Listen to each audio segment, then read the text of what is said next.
This is Things You Might Not Have Heard. I am Jake from Payne, and boy, to have news for you on this morning. 10 news stories from the past weekend, including, back to that one, where we'll talk about stories that are deep vetted as conversational by you, covering information, politics, current events, and pop culture news. Now, we'll go through the full vetting process after we go through the headlines, but we will cover Sylvester Stallone, Mike Tyson, and Taylor Swift, three boxers, if you will, in this world we call life. But we'll get more of them and the other stories on the day. But I'll remind you real quick that our headlines are found in replay version if you're not watching this live or on your feed in the past at thisisaconversationproject.com, where we have replays of everything we do video wise, plus links to our hot clips as well, and the in conversation the conversation inbox at gmail.com, our email address for all your comments, complaints, and concerns to get to us. If you've not got to this one yet, hadn't said these words, it's Monday, November the 18th, 2024. We are a week out from Thanksgiving week, so we're almost there. And we have some great news stories, no particular order as these stories came about. They just sort of came about. In fact, some of them should be higher in the feeds we give you or in the rundown we give you for the importance. But these are some stories that you deem conversation from a whole bunch of stories. We'll explain that in a bit. Let's get to headline number one so we can get through these stories. A lot of them to go for today. Starting off with escalation, maybe in Ukraine, as Biden is now allowing Ukraine to use U.S. arms to strike inside of Russia. He's allowed this, the ATACMS missiles specifically, Army Tactical Missile Systems, to construct strikes inside of Russia, as opposed to in the past where Biden said that Zelensky could not actually use these weapons to fire into Russian territory, only use them for defense inside of Ukraine itself. Policy shift aims to bolster Ukrainians' defense capabilities, and amid the escalating tensions between Russia and everyone as well, including the fact that Russia is now having various air attacks coming from drones and from actual troops coming from North Korea to support their forces. Volodymyr Zelensky has long advocated for such capabilities to counter the Russian aggression, and now he's getting that. Kremlin is warning against these actions, leading to consequences, including potential for World War III. Their words. The Kremlin has actually rewritten their doctrine for nuclear arms, basically saying that if a foreign country were using arms from other people as ways to attack inside of their walls, this could be basically liable for throwing nukes at each other. We shall see, with only a few months left in the Biden presidency, what will happen and whether Donald Trump actually has plans to actually wrap this thing up in 24 hours, coming as inauguration on the 20th. We will see. We all have our doubts. Moving on to the headline for story number two.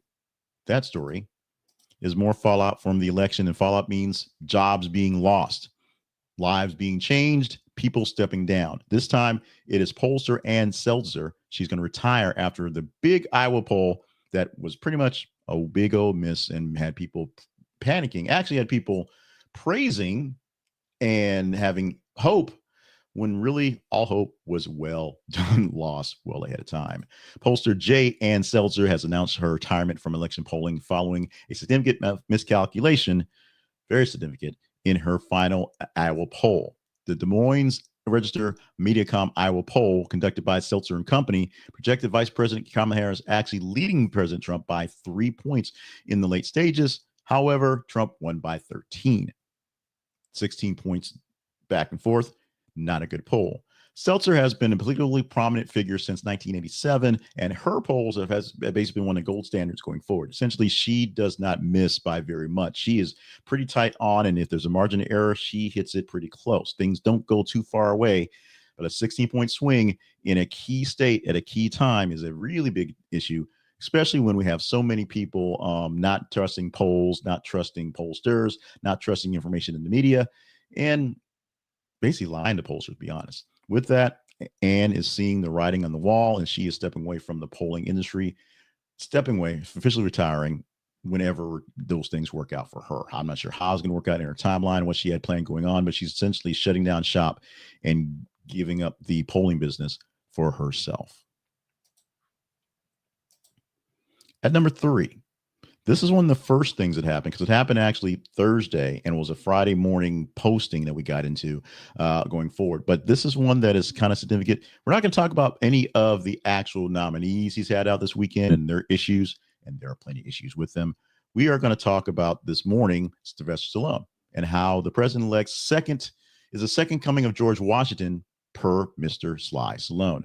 Now, this came about at the America First Policy Institute Gala at Mar-a-Lago on the 14th, so last Thursday. The actor Sylvester Stallone was introducing President-elect Donald Trump, referring to him as the second George Washington. He drew parallels between Trump's achievements and those of the first U.S. president, highlighting Trump's unexpected rise and impact of the nation, although Washington was kind of expected. He likened Trump's journey to the character that he played, the iconic character Rocky Balboa, emphasizing themes of transformation and overcoming adversity. So they were met with applause from the audience. So because everybody there basically loves Trump, America First, project, there you go. But there were some people who did pick up on this and say, George Washington might be a bit of a stretch, although Trump has said he's better than Lincoln and better than Washington, best president ever. So this actually stays technically on brand. For story number 4, the repercussions of change. Change is not a bad thing. Change is going to happen. Change is going on. People must progress and go further. But this one and next story, dealing with basketball and change, is going to have some repercussions for what we do and how we take it in. Right now, repercussions coming from Iowa Hawkeyes, as Caitlin Clark not being on the team, not bringing eyeballs for them to come see her live in person or watch her on TV, brings a 64% viewership to what is becoming a reality for women's basketball and Iowa itself. Not having the star power of Caitlin Clark on the court for the Iowa Hawkeyes anymore, now she's with the WNBA, means games have seen a 64% drop in television ratings compared to the previous season. She was amping up year by year with her great play, and now the will she, won't she win the title thing is no longer there. Is Iowa still good? Maybe, but this team still is popular? No, because the star is gone. The decline underscores the challenges the Hawkeyes face in maintaining their audience and performance levels without their former standout player. The team is now focusing on rebuilding and developing a new talent to regain their competitive edge and hopefully some viewer interest soon. Our next story is along the same lines of change happening in basketball, change happening in the landscape, how things are being watched. And this one change is having some repercussions for the people, the us's out there who watch this stuff, are pretty sure they're going to mess it up, because the headline for story number 5 this morning: NBA reportedly reaches settlement with Warner Brothers Discovery, which will license Inside the NBA to ESPN. Now, there's a larger, bigger piece of this one in the deal. Along with getting Inside the NBA, the show from TNT that had Shaq and Ernie and Reggie, and of course, Charles and Kenny. Reggie's on there sometimes, I guess. You're also going to get a couple other pieces of property, including getting some college football games going to TNT and the Turner networks to kind of share back and forth. So it is mutually assured greatness for both sides. However, starting in 2025-26 season, next season, the program will go to ESPN and ABC. So that means there'll be a shift from the NBA coverage, the pregame stuff that's on the ABC. They'll probably get rid of Wilbon and those guys because they're not Shaq and Ernie. And there'll be a change in some sense. Now, people believe that ABC is just going to basically take the name and maybe keep Wilbon and Stephen A. and just keep the name and try to go with that one and mess up the formula that is Shaq, Ernie, Kenny, and Charles. We'll see what happens, as this is the final year for TNT to cover this one. With the 11-year media rights deal to the NBA for Disney, NBC, Universal, and Amazon, they're going to split the shifts, and somebody's got to give Shaq someplace to go. We're going to see what happens in season 1 for the new regime, who actually moves over, who stays around, who does not get the pickup, and how this actual beautiful formula will progress going forward. Pause in the action for news. 5 stories down, 5 more to go. But first, a quick check in with you guys and asking you for a little bit of help to make sure we're doing great or greater going forward. We're asking for you to like, share, and subscribe to the works we do. Like what you're seeing right here, so that as algorithms go, people can see this is good news coverage, and fairly good guy. Nice, smooth voice who can give you some stories just are very, very, very topical. They are topical news stories, and the commentary not so quack and crazy. It's something that's basically the news as it is, with commentary that's more or less straight down the middle. And we give you stuff to get to, and stories that aren't being picked up on many cases, because there's only so much news you can get in sometimes in those mainstream media points. Like what you're seeing out here. Share what you're seeing with other people who enjoy pretty good coverage of news, and subscribe Subscribe if you're not already subscribed so you get this directly in your feeds. We do this live. We're live recording this. It's currently 5:41. We start at 5:30 a.m. Central Time every single weekday morning. We do this show here. Of course, you can see it in your feeds later on as records go. But we do this for a live start to your day, and we hope that you get a good day started with some good started news. If you want to get it live, check it out, and the feed will tell you when it pops up. Your notifications will. Otherwise, we'll be there when you're there, because that's where we'll be there when you need us. Like, share, and subscribe. We're going to go back and update the story from last week, where Friday, everyone was heralding the Onion's buy of Infowars from the bidding process. Now, a judge has actually halted the takeover by the Onion to review the bankruptcy auction process. The federal bankruptcy judge has temporarily halted the Onion's ability to actually acquire Infowars, the conspiracy-driven platform founded by Alex Jones, to scrutinize the auction process, making sure the auction was fair. The Onion emerged as a winning bidder in bankruptcy, intending to transform the site into a satirical site, which essentially is the same site, except being funny about it and not being, weird and creepy about it. But concerns were raised regarding the transparency of the auction and the fairness of everything, prompting the judge to schedule a hearing to review the proceedings. We will see about the future of the Onion's plans on rebranding and going forward, whether they actually keep it going forward, going well. The Onion had all the backing of all the right people to make this thing work. So because of that said backing, maybe the process was a little skewered. We shall see going forward in court. Also coming forward in court eventually will be Sean Combs. And right now, we're getting a lot of talk that Sean Diddy Combs is trying his best to corrupt the influence witness testimony and taint the jury pool while in jail. One of the things that his lawyers are doing really hard is trying to get him out of jail so he can prepare for the trial. But one thing that makes that a little harder is that somehow, some way, on the upcoming sex trafficking trial and racketeering trial, Mr. Combs is still peddling influence inside of jail. He's still pushing things going on, still tampering with witnesses while sitting in a jail cell. How this is happening? Well, the methods have not quite been out there and told specifically, but basically, his people on the outside are running public relations campaigns and contacting witnesses in various methods to sort of sway them away from what they may say, and of course, also make the jury pool a little bit more in the favor of Mr. Combs. Actions reportedly include instructing family members to run social media campaigns and using other inmates' paid phones accounts to evade monitoring. Essentially, Diddy's paying off other people to use their phone time so they can talk to other people. Prosecutors argue that these behaviors demonstrate a disregard for prison regulations and an intent to improperly impact the trial's outcome. Of course, Combs has pleaded not guilty to all the charges: racketeering, conspiracy, sex trafficking, and related offenses. The trial is scheduled for May 5th, 2025. We'll see this all play out in trial in court, because this one's going to court. Diddy needs to take this to court. He's not going to settle, because anything settlement means some jail time. We're going to see how this thing really plays itself out in the meantime. We're finally going to touch on this one. We actually had a video we put out Saturday morning that did about 7 minutes of talking on this one and going deeper into detail. But to get it officially on the record for the things you might not have heard, things from the weekend that were big news stories, it's Jake Paul. Jake Paul eases the victory by decision over Mike Tyson. So it was a 3-person decision where Jake Paul got the win, happening last Friday night.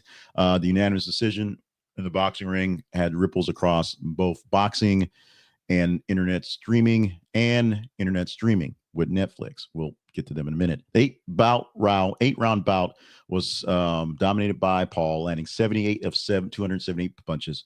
Tyson getting 18 out of 97. Paul is 29. Tyson's 58.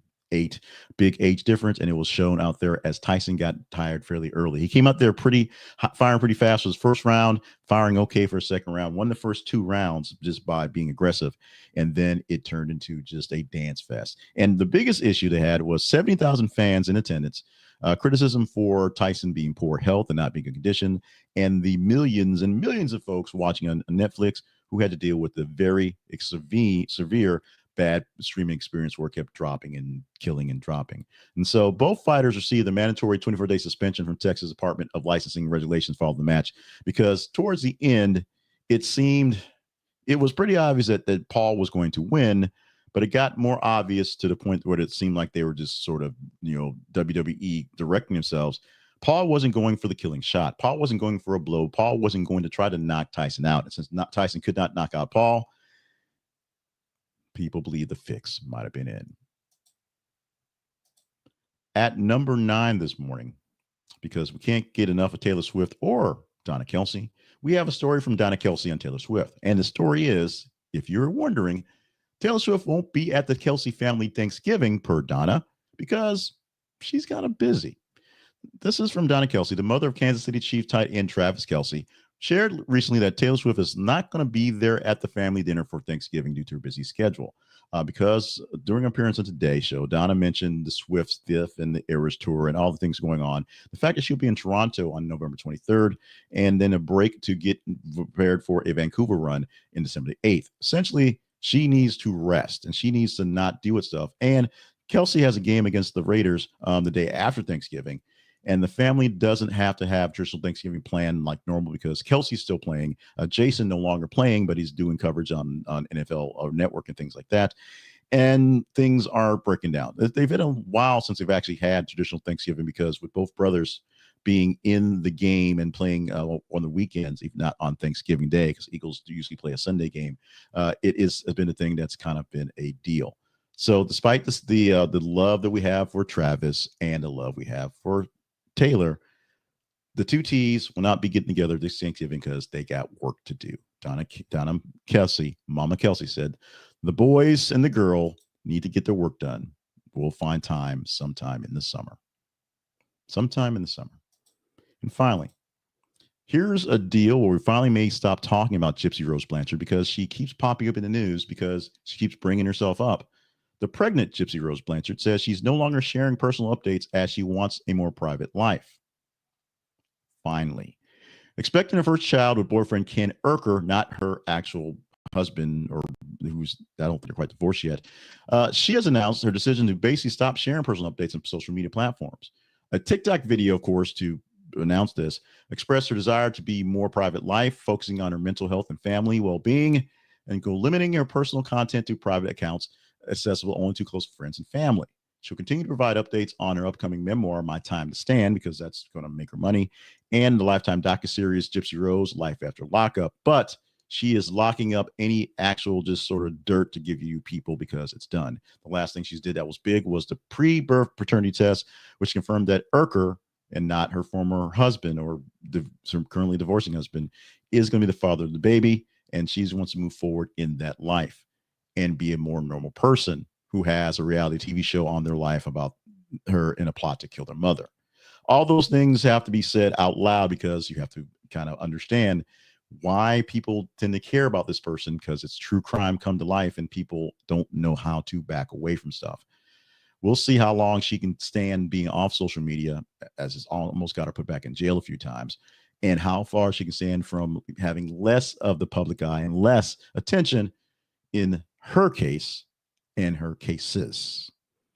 Moving on to our teaser story for the day. This is a headline right here that we are going to produce and push to you in our feeds, and we're teasing it to you for you a chance to jump onto it and basically like a fish can just take into it and engage in it.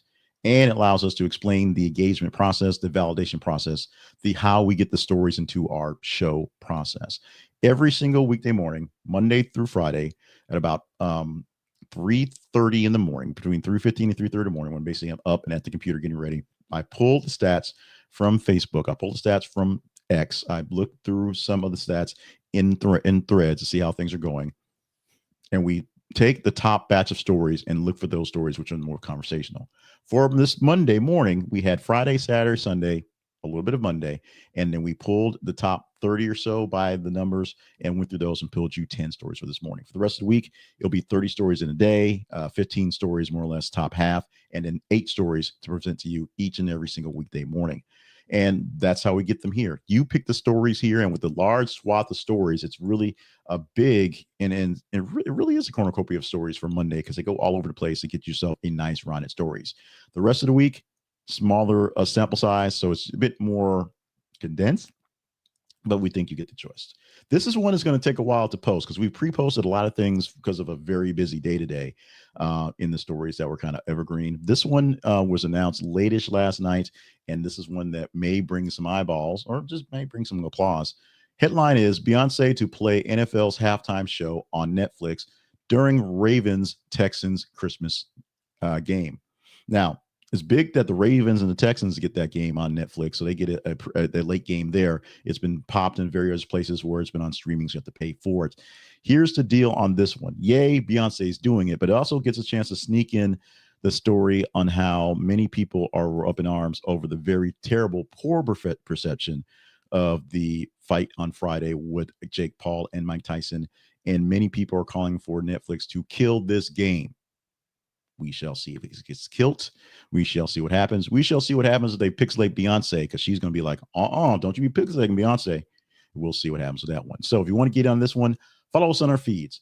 This is the Conversation Project. That's how you find us on Facebook, facebook.com/This is the Conversation Project, x.com/th_conversation, and on Threads, threads.net/@ This is Conversation. What you do is every 50 minutes or so, we post news articles to these feed places. And as you're checking your other feed stuff for your Threads, if you're still out there, or X stuff, if you're still out there, or Facebook stuff, if you're still out there, see what we're talking about, see if the story is worth chatting up and engaging it. If you didn't know what was going on, read it, because we really want you to read it.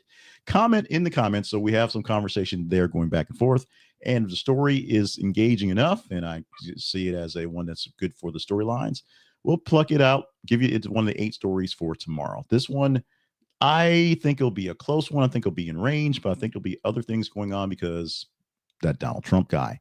But if you think that Beyonce really does have the juice to talk about tomorrow, you can make it happen. Today's story that we talked about was Sylvester Stallone calling President-elect Trump the second George Washington was a teaser story from the weekend, from Friday going into the weekend.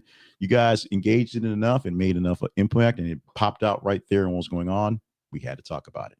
It got missed in a lot of big updates, and so we had to get one more shot to get it in there. Wish we could have got in a bit earlier, but we got in there. Do you want more Beyonce? Do you want more Sylvester Stallone? You make the stories happen by your engagement per headline. Today's spotlight sponsor is AppSumo, and AppSumo is giving you Black Friday right friggin' now. You got a whole week and plus to get your Black Friday deals, because if you are a business person and you want to actually take some time away on your holiday, you can go ahead and get some of these great deals right now from AppSumo. AppSumo allows you to get in on the front end. It's for entrepreneurs, freelancers, and small business owners who want to grow their business and not break the bank. A one-stop shop for amazing tools and software at unbeatable prices. Lifetime deals on most of these apps for productivity and boosting your business. Some things are brand new in development, so you get in on the ground floor. Some things have been around a couple times and looking for a little extra juice, so they're offering through this platform. They have AI-powered solutions and other new things to get to. So if you're not sure the tool is right for you, you can, send it back. 60-day money-back guarantee on everything. So no risks, no reward, just like that. And the Sumo Link community is like-minded professionals like myself who have been in love with AppSumo deals for a while. There are plenty of AppSumo deals I've been using for forever that only recently have I backed away from because of newer technologies in what I got in the lifetime deals. But our newsletter is built on the SendFox. That's their app, the AppSumo newsletter platform, and various other things that I use. So I am a subscriber. I am a convert. I am in the church. I'm also a disciple and also an evangelist for it. So we want you a part of AppSumo as well. Use our link for a little small commission to us. This is theconversationproject.com/AppSumo. This is theconversationproject.com/AppSumo. Brand new apps and brand new tools to help you and your small business and your freelance life get a whole lot better. Brought to you by my man, Noah Kagan. Thank Uncle Kagan, Uncle Noah for doing what he can, and join the Sumo Lings, if you will, with AppSumo deals. Conversation Project lives online at This is the Conversation Project. We want to make sure that you know what we do every single day. So we stop and pause for a moment and do it right here. Our website, this is theconversationproject.com, is your home for conversation with us. We put links and reviews and replays of all the stuff we do. These long shows here are there, so you can catch them if you missed one. You also have links to all the places we are, so you can catch us either live or in feeds, such as on YouTube, on Facebook, when Facebook wants to play nice with video, on X, on TikTok, on YouTube Shorts, on Instagram. We're all over the place as best as possible. Some places are better than others in getting affirmation from what we do, i.e. video, but we want to get our best to get you guys what we have going forward. So check us out wherever you want to, or find us in the main places that work. YouTube is our gold standard where we're kind of keeping an eye on the numbers. That's essentially what we're using for our real tracking, but we've got to bring people in and get people other places. We want to get more conversation and more news in. So more conversation, more comments. So that's why we're on the other platforms. Join us where you can, and we'll join you in where we can as well. Also, consider becoming a partner, considering or more of our sponsors, and consider sending us an email at theconversationinbox@gmail.com. The sponsor page and the partnerships page at our website. And of course, we need you to follow the feeds, give us insight on the news stories so we know what stories to chat up each and every day and throughout the week, so we know how to track the better stories and post better stories for you to engage in, because we have a lot of going on. So make sure if we get maximum engagement of all of them, it makes it harder for us to pick those stories. If some stories are kind of meh, we don't pick them. It's that simple. That's how we roll for the Conversation Project and for things you might not have heard. With that, we're done for the day. This Monday, November 18th, 2024, for things you might have heard. I am Jake Payne. Coming up in a few minutes, we're going to pause this, reset the room, and go to things you might ought to know. This is the fun stuff that we used to do to make this thing go 40 minutes. Now we're going to make it only go 25, 30, because we'll do the fun stuff in the other edition. Okay, there'll be more sales stuff, but it's there as well. We have birthdays, we have days in history, we have a fun thing to celebrate, and we're going back to one more thing you might ought to know, one funny story to kind of get you through your morning day, because it's time for a change, time for a backup. We're going to retool and see how that works out with you guys. So with that, I should stop talking because we've talked way too long. Thank you so much for being a part of our show, being part of our family. Love you so much. Join us for the next thing and the next things, which are news clips and other hot takes throughout the day as we have time to put them out there and get more engagement, more story time, more talking on news stories, more engagement with you guys. Great conversationalists for the conversation. We'll do again another one of these things for Tuesday. That is tomorrow.